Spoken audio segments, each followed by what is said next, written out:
ለአርሰናል ደጋፊዎች እጅግ አስደሳች መረጃ አሁን ተሰምተዋል። መድፈኞቹ ለረጅም ጊዜ በጉዳት ያጡት ተጫዋቻቸው ምንም እንኳን የዓመቱ መጨረሻ ላይ ቢሆንም ወደ ሜዳ ተመልሷል።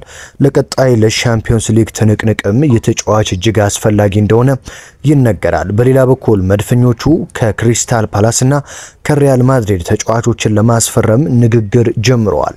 ሌላኛው ደግሞ ለሚኬል አርቴታ የተመደበው በጀት በርካቶችን አናዷል። አብረን የምንመለከተው ነው። ሰላም ጤና ይስጥልኝ ውድ አድማጭ ተመልካቾች፣ የአብርሃም ፍቅሬ ነኝ። የዕለቱን ወሳኝ መረጃ ወደ እናንተ ለማድረስ የስቱዲዮ ሰዓቴን አክብሬ ተገኝቻለሁ። በነገራችን ላይ ብዙዎቻችሁ ሰብስክራይብ ሳታደርጉ ትመለከቱኛላችሁ። አሁን ግን ጊዜው የመረጃ ነው። በተለይም የዝውውር መስኮት መከፈቱን ተከትሎ በየጊዜው አዳዲስ መረጃዎች ስለሚኖሩ ሰብስክራይብ በማድረግ ቤተሰብ በመሆን በየዕለቱ መረጃዎችን እንድታገኙ ልጋብዛችሁ። እንደተለመደው ቪዲዮ ለበርካቶች እንዲደርስ ላይክ በማድረግ ጀምሩ። በቀጥታ እስኪ ከአርሰናል አስደሳች መረጃ እንጀምር። መድፈኞቹ ዘንድሮ በአጥቂ ጦት ምክንያት የፕሪሚየር ሊጉንም የሻምፒዮንስ ሊጉንም ዋንጫ አጡ ቢባል ማጋነን አይደለም። ምክንያቱም ደግሞ አርሰናል አጥቂ በማጣቱ ምክንያት በ9 ቁጥር ስፍራ እያሰለፈ ሲጮት የነበረው በህይወቱ አጥቂ ሆኖ የማያውቅ የመሃል ሜዳውን ተጫዋች ገና አርሰናል ቤት በመጀመሪያ ዓመቱ ሚኬል ሜሪኖን መሆኑን ይታወቃል። የታዲያ አርሰናል በመሃል ሜዳው ላይ ተጫዋቾችን እንዳስፈላጊነቱ እየቀያየረ እንዳይጫወት የፊት ለፊት መስመሩም ላይ ሁነኛ አጥቂ እንዳያሰልፍና በተገደበ ኃይል እንዲጫወት አድርጎታል። ታዲያ ዛሬ በአርሰናል ከኒውካስትል ጋር እንግዲህ ካለው ጨዋታ በፊት በተደረገው የኤምሬትስ ልምምድ ጀርመናዊው አጥቂ ካይ ሃቨርት ወደ ሜዳ ተመልሷል። ካይ ሃቨርት እንግዲህ በሃምስትሪንግ ጉዳት ከአርሰናል ስብስብ ከራቀ በርካታ ወራት ተቆጥሯል። ብዙዎች በነገራችን ላይ ይህ ጀርመናዊ አጥቂ በአውሮፓ ሻምፒዮንስ ሊግ ጉዞ ላይ ባለመኖሩ አርሰናል ዋንጫ ለማጣቱ ዋነኛ ምክንያት ያደርጉታል። እኔም በግሌ የምስማማበት ነው። ምክንያቱም ካይ ሃቨርት በተለይም እንደ ፓሪስ ሴን ጀርሜን ባሉ ጨዋታዎች ላይ ሜዳውን እያካለለ የሚሮጥ ያለውን የሚሰጥና ለተጫዋቾች ኳስ ለመቀማት የሚጋደል መሆኑን ተከትሎ ሚኬል ሜሪኖ ደግሞ ወደ ኋላ እየተመለሰ ይህንን ግልጋሎት ባለመስጠቱ የካይ ሃቨርት አለመኖር አርሰናልን በፓሪስ ሰን ጀርሜኑ ጨዋታ እጅግ እንደጎዳው ተመልክተናል ማለት ይቻላል። በተለይም ደግሞ ማርቲን ኦዲጋርድ ጥሩ ባልነበራቸው ጊዜያት ሚኬል ሜሪኖን ወደ ኦዲጋርድ ቦታ መልሶ ፊት ለፊት ላይ ካይ ሃቨርት ቢኖር ኖሮ መድፈኞቹ የተሻለ አቅማቸውን ማሳየት ይችሉ ነበር የሚሉ መረጃዎች ይሰማሉ። ታዲያ ዛሬ ጀርመናዊው ኢንተርናሽናል ካይ ሃቨርት ሙሉ የቡድን ልምምድ አድርገዋል። በዚህም እንግዲህ አርሰናል በቀጣይ ከሁለተኛ ደረጃውን ለማስጠበቅ ከኒውካስትል ጋር ላለበት ፍጥጫ እንደዚሁም ከሳውዛምፕተን ጋር ላለበት ጨዋታ ካይ ሃቨርት ወደ ሜዳ እንደሚመለስ ተረጋግጧል። በነገራችን ላይ አሰልጣኝ ሚኬል አርቴታ ካይ ሃቨርት የውድድሩ መጨረሻ ላይ ይመለሳል ማለታቸው ይታወሳል። ታዲያ ይህ ቃላቸው ተጠብቆ ተመልሷል። በዚህም እንግዲህ የአርሰናል የሕክምና ስታፍ እጅጉን ሊመሰገኑ ይገባል። ከዚህ በፊት ለረጅም ጊዜ ሊርቅ የሚገባውን ቡካዮ ሳካ በቶሎ ወደ ሜዳ እንዲመለስ አድርገውት ግብ እንዳስቆጠረ ሄዶ የሕክምና አባላቱን አቅፎ እንዳመሰገን እናስታውሳለን። ካይ ሃቨርትም ቀጣይ ዓመት ነበር የሚመለሰው ቢባልም የአርሰናል የሕክምና ስታፍ ግን የተቻላቸውን ሁሉ አድርገው ዘንድሮ እንዲመለስ ማድረጋቸው ለአርሰናል ወደፊት ተጫዋቾች ሲጎዱ በቶሎ እንዲያገግሙ ጥሩ ተስፋን የሰጠ እንደሆነ ተነግሯል። በሌላ በኩል ተጎድቷል ተብሎ የነበረው ዲክላን ራይስም በዛሬው የመድፈኞቹ የልምምድ ወቅት ታይቷል። ስለዚህ ዲክላን ራይስም በኒውካስትሉ ጨዋታ እንደሚኖር ነው የተገለጸው። አሰልጣኝ ሚኬል አርቴታ ግን ዲክላን ራይስ ምንም እንኳን ተጎድቶ ነው በሊቨርፑል ጨዋታ ያልነበረው ቢሉም እሱ ግን የክብር አቀባበል አላደርግም በሚል እንደሆነ ነው ታማኝ የእንግሊዝ ሚዲያ ምንጮች እየተናገሩ የሚገኙት። ሌላኛው ሊያንድሮ ትሮሳርድም በልምምድ ላይ ነበረ። በነገራችን ላይ አርሰናል ሊያንድሮ ትሮሳርድን ለማቆየት ወስኗል። በክረምቱ ወደ ሳውዲ አረቢያ ያመራል ተብሎ የነበረው ሊያንድሮ ትሮሳርድ መድፈኞቹ ተጫዋቹን ለማቆየት ውል እንዳቀረቡለት ነው የተሰማው። ሌላኛው ተጫዋች እንግዲህ አርሰናልን ይለቃል ተብሎ ሲጠበቅ የነበረው ቶማስ ፓርቴም በመድፉ ቤት ለመቆየት እንደወሰነ ተሰምቷል። ለቶማስ ፓርቴ በተለይም አትሌቲኮ አትሌቲኮ ማድሪድ እንደዚሁም ባርሴሎናና ጁቬንቱስ የሳውዲ አረቢያም ክለቦች እጅግ ከፍተኛ የተባለ ገንዘብ አቅርበው በክረምቱ ወደ ስብስባቸው ለመውሰድ ጠይቀው ነበር አርሰናልን። ነገር ግን ቶማስ ፓርቴ ደሞዙን እንኳን ቀንሶ ቢሆን በአርሰናል ቤት መቆየት እንደሚፈልግ የተናገረ ሲሆን የማርቲን ዙቤሜንዲ ተቀያሪ ሆኖ በአርሰናል ቤት በቀጣይ ዓመት እንግዲህ በተቀያሪ ወንበር ላይ ልንመለከተው እንችላለን። የ31 ዓመቱ ፓርቴ እንግዲህ በጉዳት የሚታማ ተጫዋች ነው። ነገር ግን ለሚቀጥለው ዓመት በአርሰናል ቤት ከማርቲን ዙቤሜንዲ ጋር እየተቀያየሩ ግልጋሎት እንደሚሰጡ ይጠብቃል። ሌላኛው ጋብሪኤል ማርቲኔሊ መድፉን እንግዲህ ይለቃል። አሰልጣኝ ሚኬል አርቴታ እንዲለቅ ወስኗል ተብሎ ነበረ። ነገር ግን ጋብሪኤል ማርቲኔሊ እኔ በአርሰናል ቤት መቆየት እፈልጋለሁ፣ ምክንያቱም ለአርሰናል ብዙ ማድረግ የምችለው ነገር አለ፣ በተለይም ደግሞ ዋንጫ ማሳካት እፈልጋለሁ ሲል የተናገረ ሲሆን በአርሰናል ቤት መቆየት እንደሚፈልግ ተናግሯል። መድፈኞቹ ግን ተጫዋቹን ለመሸጥ እንደወሰኑ እየተሰማ ቢሆንም አሰልጣኝ ሚኬል አርቴታ የተበጀተላቸው በጀት ግን እጅግ የሚያስከፋ አርሰናሎችን ዳግም ለቁጭት የሚዳርግ እንዳይሆን ስጋት ውስጥ ከቷል። ለአርሰናል ለዝውውር የተመደበው በጀት 100 ሚሊዮን ፓውንድ ብቻ ነው። ይህ እንግዲህ በርካቶችን አስቆጥቷል። በተለይም አሰልጣኝ ሚኬል አርቴታ አሁንም ተጫዋቾችን ሳናስፈርም ቀጣይ ዓመትን የምንጀምር ከሆነ እመኑኝ ምንም ዋንጫ አናሳካም ሲሉ በግልጽ በጋዜጣዊ መግለጫ ላይ ለደጋፊዎች ተናግረው ነበረ። ታዲያ የአርሰናል አመራሮች በቬንገርም ጊዜ አሁንም በአርቴታ ጊዜ ጥር ወር ላይም እንግዲህ ያስፈርሙልኝ ብለው እምቢ እንደተባሉ ይታወቃል። እየተተቹ ነው የሚገኙት የአርሰናል አመራሮች። ምክንያቱም ለክረምት የዝውውር መስኮት አርሰናል እጅግ መጠናከር ባለበት 3 እና 4 ተጫዋቾችን ያስፈርማል ተብሎ በሚጠበቅበት የክረምት የዝውውር መስኮት የአርሰናል አመራሮች ለአርቴታ የፈቀዱላቸው 100 ሚሊዮን ዩሮ ብቻ መሆኑ እጅግ በርካቶችን ያበሳጨና እንዴት በ100 ሚሊዮን ስንት ተጫዋች ይፈርማል የሚል ጥያቄ ከፍ እንዲል አድርገዋል። ምክንያቱም አርሰናል የሚፈልጋቸው ተጫዋቾች አሁን ላይ እጅግ ውዶች ናቸው። እነ ቪክተር ዩግሬሽ፣ እነ ቤንጃሚን ሼሽኮ፣ እነ ኒኮ ዊሊያምስ ብቻቸውን 80 እና 90 ሚሊዮን ዩሮ የሚገመቱ ተጫዋቾች መሆናቸው ይታወቃል። ስለዚህ ለአሰልጣኝ ሚኬል አርቴታ የቀረበው በጀት በርካቶችን እንዳስከፋ ነው እየተነገረ የሚገኘው። ነገር ግን ለአሰልጣኝ ሚኬል አርቴታ 100 ሚሊዮን ዩሮ ቢቀርብላቸውም ተጫዋቾችን የሚሸጡ ከሆነ ግን የተጫዋቾችን ሽያጭ ደግሞ ለዝውውር እንዲጠቀሙ ተፈቅዶላቸዋል። ስለዚህ አሰልጣኝ ሚኬል አርቴታ ሳይወድ በግዳቸው ወሳኝ የተባሉ ተጫዋቾችን ሊሸጡ ይችላሉ። ምክንያቱም እንደነ ቴርኒ፣ ዚንቼንኮ ያሉ ተጫዋቾች ወይም ጋብሪኤል ጄሱስ ቢባልም ይሄን ያህል ትልቅ ገንዘብ አውጥቶ የሚገዛቸው ተጫዋች ስለሌለ እንደ ቶማስ ፓርቴ፣ እንደነ ጋብሪኤል ማርቲኔሊ እና እንደ ሊያንድሮ ትሮሳርድ ያሉ ተጫዋቾችን አርሰናል በጥሩ ዋጋ በመሸጥ ሌሎች ተጫዋቾችን ለመተካት አሰልጣኝ ሚኬል አርቴታ ግዴታ ውስጥ እንደሚገቡ ነው የተጠቀሰው። ምክንያቱም ደግሞ የተመደበው 100 ሚሊዮን ዩሮ ከአንድ አጥቂ በላይ የመግዛት አቅም ስለሌለው አሰልጣኝ ሚኬል አርቴታ ለቶማስ ፓርቴ የሳውዲ ክለቦች ጥሩ ገንዘብ እያቀረቡ ነው። ለሊያንድሮ ትሮሳርድም እንደዚሁ ቆንጆ ገንዘብ እያቀረቡ ስለሆነ አሰልጣኝ ሚኬል አርቴታ እነዚህን ማርቲኔሊ፣ ትሮሳርድ እና ቶማስ ፓርቴን በጥሩ ገንዘብ በመሸጥ ሌሎች ተጫዋቾችን ለማምጣት ሙከራ እንደሚያደርጉ ይጠበቃል። ይህም እንግዲህ አሁንም በአርሰናል አመራር ላይ የአርሰናል ደጋፊዎች ተስፋ እንዲቆርጡ ያደረገ ነው። ምክንያቱም ዘንድሮ አርሰናል ወሳኝ ቢያንስ 3 ተጫዋቾችን ማስፈረም እንዳለበት ነው እየተጠቀሰ የሚገኘው።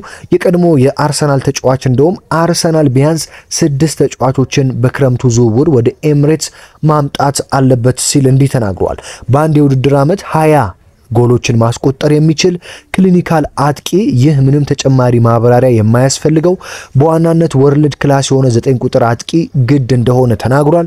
ሁለተኛ የግራ ክንፍ መስመር አጥቂ፣ አርሰናል በእጅጉ ትልቅ ክፍተት ካለበት ቦታዎች አንዱ የግራ ክንፍ ተጫዋች ነው። እዚህ ቦታ ላይ የግድ ተጫዋች መግዛት አለበት።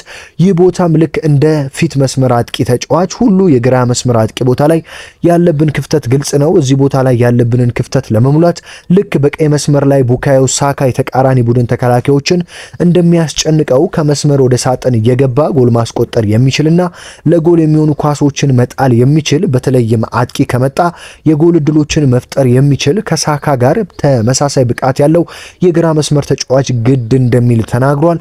መሃል ሜዳ ላይ የሚጫወት ረዣዥም የተሳኩ ፓሶችን ማድረግ የሚችል የመሃል ሜዳ ተጫዋች ደግሞ ሶስተኛው አስፈላጊ ተጫዋች ነው። ልክ እንደ ግራኒት ዣካ አግሬሲቭ የሆነ አማካኝ። በነገራችን ላይ ባለፉት 2 ዓመታት ግራኒት ዣካ አርሰናል ባለቤት ቢኖር ኖሮ የአርሰናል ልፋት መና አይቀርም ነበር። አርቴታ አሁንም የዣካን ትክክለኛ ተተኪ ማግኘት አልቻለም።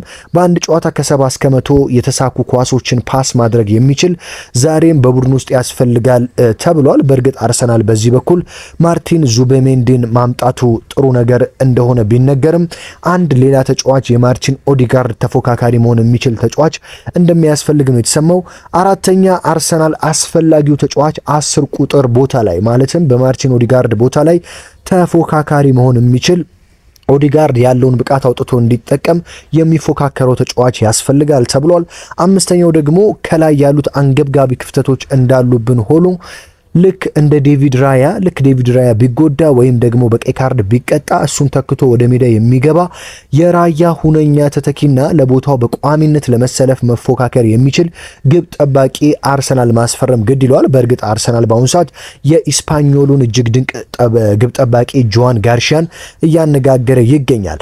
ስድስተኛ ደግሞ ለቡካዮ ሳካ ትክክለኛ ባካፕ መሆን የሚችል ቡካዮ ሳካ እንደምታውቁት ዓመቱን ሙሉ ይጫወታል። በርካታ ፋውሎች በፕሪሚየር ሊግ ከተሰሩባቸው ተጫዋቾች ዘንድሮ አንደኛው ቡካዮ ሳካ ነው። በዚህም ጉዳት አስተናግዶ ለረጅም ጊዜ እንዳጣ ነው ይታወቃል። ስለዚህ ቡካዮ ሳካንም እንደዚሁ እንዳናጣው በቀኝና በግራ ክንፍ ላይ መጫወት የሚችል በማርቲኔሊም በሳካም በኩል መጫወት የሚችል ተጫዋች ያስፈልጋል። ስለዚህ በማርቲኔሊ በኩል እየተሰለፈ የሚጫወት ሳካ ሲጎዳ ደግሞ በሳካ በኩል ሄዶ መጫወት የሚችል ተጫዋች አርሰናል ያስፈልገዋል እየተባለ ነው የሚገኘው። ስለዚህ አሰልጣኝ ሚኬል አርቴታ ተጫዋቾችን ሽጠውም ይሆን ምንም አድርገው የአርሰናልን ስብስብ ማጠናከር ግዴታ እንደሆነባቸው እየተነገረ ነው የሚገኘው።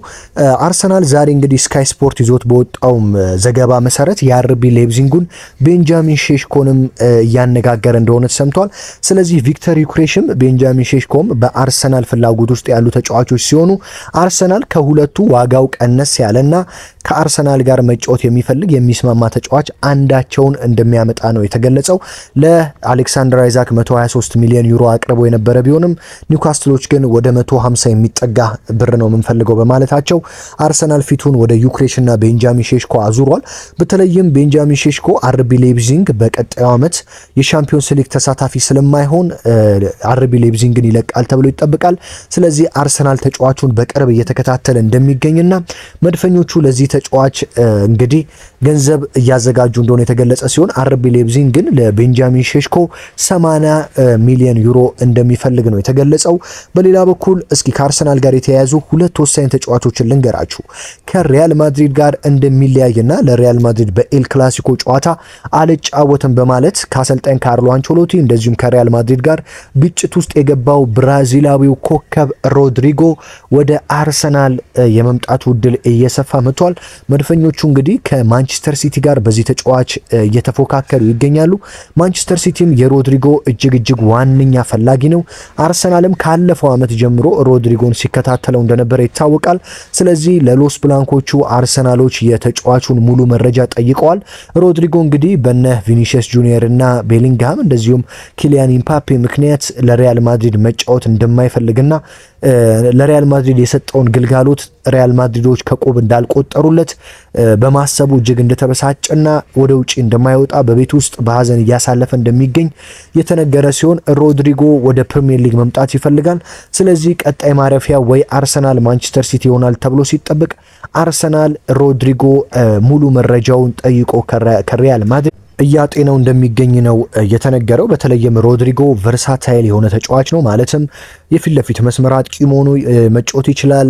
በግራ በኩል በቀኝ መስመር በኩል እየተቀያየረ መጫወት የሚችል ተጫዋች ስለሆነ ለአርሰናል እጅግ ወሳኝ ነው። ምክንያቱም አስፈላጊ በሆነ ሰዓት በማርቲኔሊ በኩል ሳካ ከተጎዳ በሳካ በኩል የፊት ለፊት መስመር አጥቂ ከተፈለገም በፊት ለፊት በኩል እንደ ተደራቢ አጥቂ ሆኖ መጫወት የሚችለው ይህ ብራዚላዊ ኮከብ ለአርሰናል ጥሩ አማራጭ እንደሚሆን ይጠበቃል። ስለዚህ መድፈኞቹ ያለባቸውን የገንዘብ እጥረት ተከትሎ አርሰናሎች ለሮድሪጎ ከፍተኛ ገንዘብ አቅርበው ሊያመጡት እንደሚችል እየተገለጸ ይገኛል።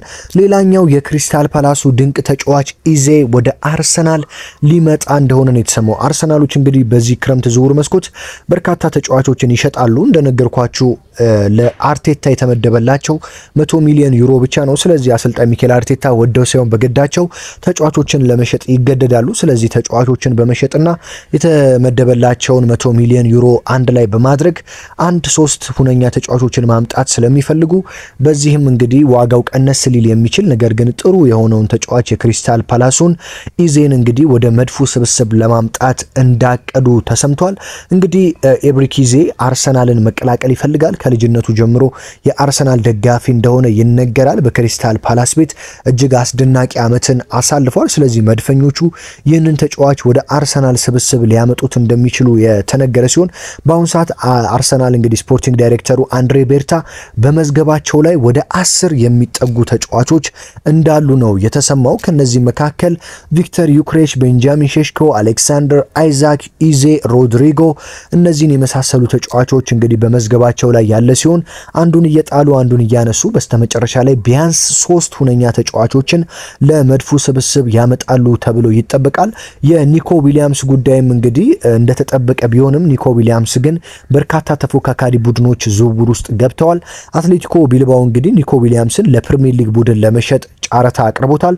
በዚህ የኒኮ ዊሊያምስ ዝውውር ላይ ግን ከአርሰናል በተጨማሪ ሊቨርፑል፣ ቼልሲ እና ማንቸስተር ሲቲ ሁነኛ ተገዳዳሪ ናቸው። በተለይም ቼልሲ በርካታ ገንዘብ ለመስጠት እንዳቀደን የተሰማው። ስለዚህ የኒኮ ዊሊያምስ ዝውውር እንዳይጠለፍና ወደ ሌሎች ቡድኖች በተለይም ወደ ቼልሲ እንዳያቀና የተፈራ ሲሆን አርሰናል ግን አሁንም የኒኮ ዊሊያምስን ጉዳይ እየተከታተለ ይገኛል። ስለዚህ መድፈኞቹ በገንዘብም እንደዚሁም ደግሞ በእድሜም ረጅም ጊዜ የሚያገለግላቸውንና በሁለቱም ቦታ በተለይ የተቀያየረ መጫወት የሚችል ተጫዋችን ለመምረጥ እያሰቡ እንደሚገኙ ተሰምተዋል። የኤስ ሚላኑን ራፋኤል ሊያውን ጨምሮ ማለት ነው። ውድ አድማጭ ተመልካቾች የዕለቱን ወሳኝ የዝውውር መረጃዎች እንደዚሁም ከጉዳት የተመለሱ ወሳኝ ተጫዋቾችን ጉዳይ አንስቼ ነገርኳችሁ። የዕለቱ ወሳኝ መረጃዎች ይህንን ይመስሉ ነበረ። በነገራችን ላይ አሁን የዝውውር መስኮቱ ሊከፈት በጣም ጥቂት ቀናት ቀርተውታል። ስለዚህ በየዕለቱ ወሳኝ መረጃዎች ይኖራሉ። እነዚህን ስፖርታዊ ጥንክሮች ለማዳመጥ ቻናሌን ሰብስክራይብ በማድረግ ወሳኝ መረጃዎችን ማግኘት ትችላላችሁ። በሌላ መረጃ በሌላ ጥንክር እስከምንገናኝ ሰላም ተመኘሁላችሁ።